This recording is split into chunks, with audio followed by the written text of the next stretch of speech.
Hi, I'm Phil, and I'm going to be doing a preview of Money in the Bank 2012.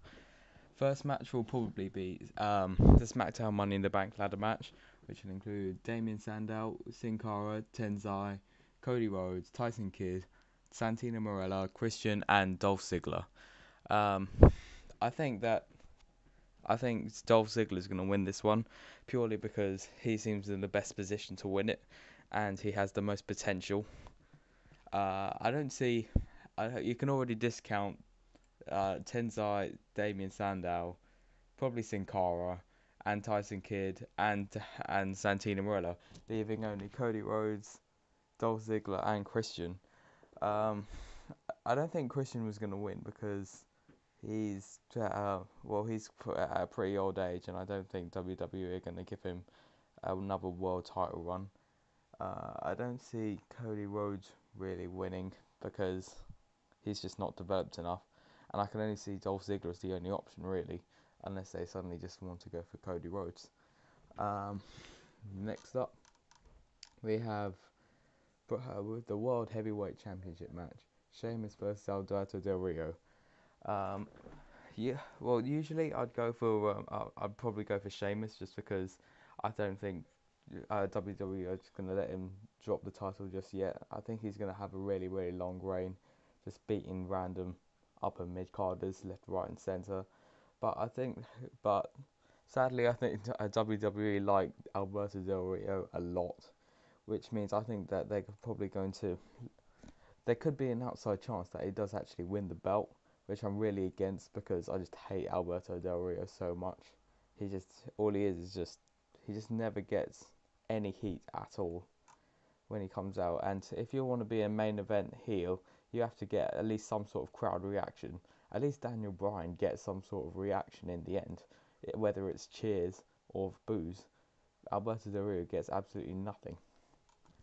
Um, we have next the Raw, the WWE Championship Money in the Bank match, which was John Cena, Big Show, Kane, and Chris Jericho.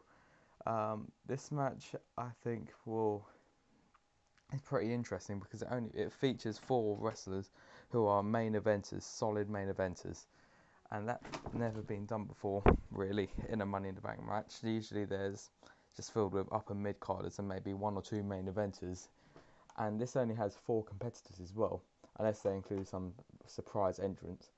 I can only really see John Cena and Chris Jericho winning this one purely because Kane, well, can you really? No one can really imagine him winning it.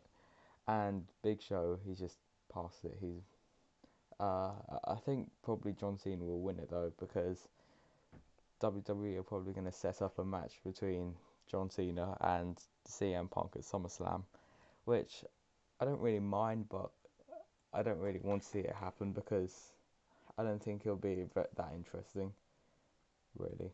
I mean, I think there should be some sort of other high-profile feud for for a big main event, big pay-per-view like SummerSlam, um, and I think it'll just be kind of a repeat of last year, so it's not going to be that special.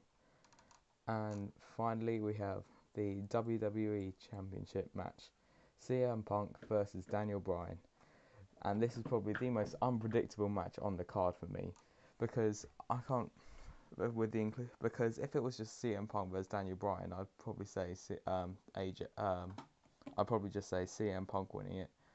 But the inclusion of AJ just makes everything so different because she can either go for Punk or Bryan, depending on who she's going to fall for. Um, and so uh, you'd think that CM Punk would win it just so he can go to SummerSlam and just be ahead as WWE Championship champion to face John Cena, or yeah. But then Daniel Bryan could also win it as well. There's a pretty high chance of him winning because WWE are reportedly quite hot on him, and also he's one of the most over guys in the WWE at the moment.